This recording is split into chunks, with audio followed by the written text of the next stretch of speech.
Mohamed Chouki a été élu nouveau président du RNI, succédant à Aziz Arnouch à la tête du parti. Candidat unique, Mohamed Chouki a été élu lors des travaux du congrès extraordinaire du parti recueillant 1910 voix sur un total de 1933 suffrages exprimés. En 2025, le trafic global des ports marocains a enregistré une hausse de près de 9%, soit 262,6 millions de tonnes traitées contre 241,2 millions de tonnes une année auparavant. Une performance qui consacre le Maroc en tant que hub régional.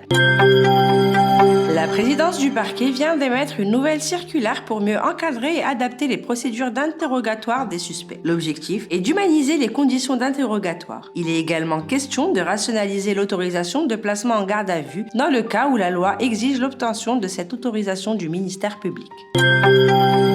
Le secrétariat d'État chargé de l'artisanat et de l'économie sociale et solidaire a organisé le 9 février à Rabat le forum international Art and Craft Connect. En présence des principaux acteurs du secteur, l'événement a été marqué par l'inauguration officielle de l'exposition des produits de l'artisanat. Organisé sous haute instruction de Sa Majesté le Roi, le Salon aéronautique de Marrakech 2026 est la première plateforme internationale pour l'innovation aérospatiale, de défense et spatiale en Afrique. Avec la participation des principaux exposants mondiaux, le Marrakech Air Show sera l'événement phare de cette année.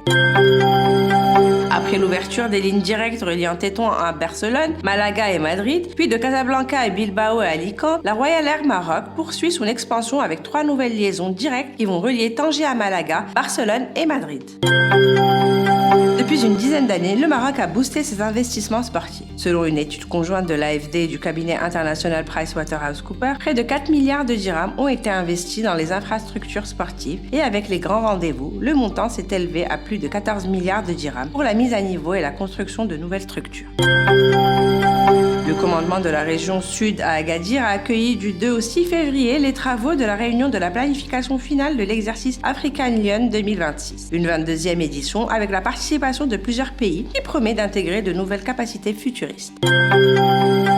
Haute instruction royale, le Maroc se mobilise en faveur des populations sinistrées suite aux intempéries des 2 derniers mois. Le gouvernement a mis en place un programme d'aide et de soutien doté d'un budget prévisionnel de 3 milliards de dirhams.